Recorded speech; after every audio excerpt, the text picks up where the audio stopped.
تخيل لو الأكسجين اختفى 5 ثواني بس، إيه اللي ممكن يحصل لجسمنا؟ الواضح إن أي كائن حي بيحتاج يتنفس عشان يعيش، وكأن ده المعيار البسيط اللي نقدر نفرق بيه بين أي حد عايش وحد تاني بطل يتنفس ومات. بس إيه السر العظيم اللي موجود في الهواء ومن غيره كل الكائنات بتعاني وتموت؟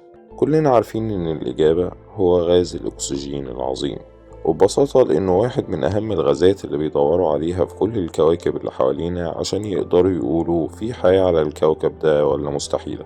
الحقيقة إن كل خلية في جسمنا بتحتاج طاقة عشان تقدر تنفذ الوظيفة بتاعتها، والطاقة دي بتيجي من حرق العناصر الغذائية، واللي من غير أكسجين العملية دي مش هتحصل. بس هنا ظهر لنا مشكلة، الأكسجين مش موجود لوحده في الهواء، والغريب إن جسمنا بيعرف ياخد اللي هو محتاجه بس، وكمان بيعرف يرمي الباقي. تخيل لو طلبنا من 5 بني آدمين إنهم ينقوا الأكسجين من الهواء، غالبا ولا واحد هيعرف، لكن جسمنا بيعرف يعمل ده لوحده.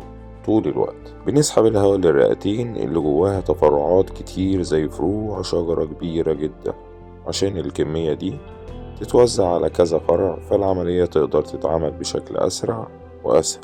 وفي آخر كل فرع من الفروع دي في أكياس هوائية اسمها حويصلات، جدرانها رقيقة جدا ومتحوطة بشعيرات دموية عشان عملية تسليم والاستلام.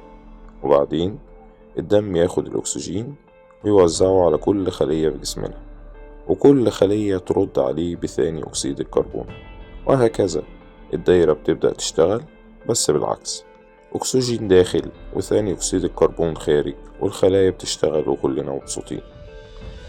بس هو في سؤال تاني، هو الأكسجين اللي موجود في الهواء أصلا بيجي منين؟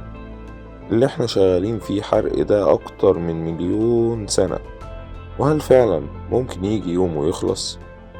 الحقيقة عشان الموضوع ده خطير جدا وإنه الخيط الرفيع بين الحياة والموت، فمش بس النباتات اللي حوالينا هي الوحيدة اللي بتنتج الأكسجين، لكن في مصادر تانية زي أنواع من البكتيريا والطحالب أو بيسموها عوالق نباتية موجودة في المحيطات.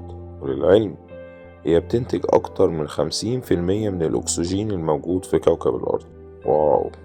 فمن موقعي هذا الواحد مش عارف صراحة يشكر مين ولا مين، الشعيرات الدموية ولا القصبة الهوائية ولا الطحالب والبكتيريا، ولا جسمنا اللي متولي الموضوع من A to Z ومش مشايلنا همه حتى واحنا نايمين.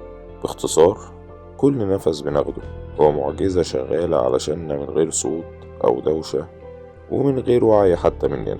ما تنساش تشترك في القناة، وخلينا نكتشف الحياة مع بعض. سلام.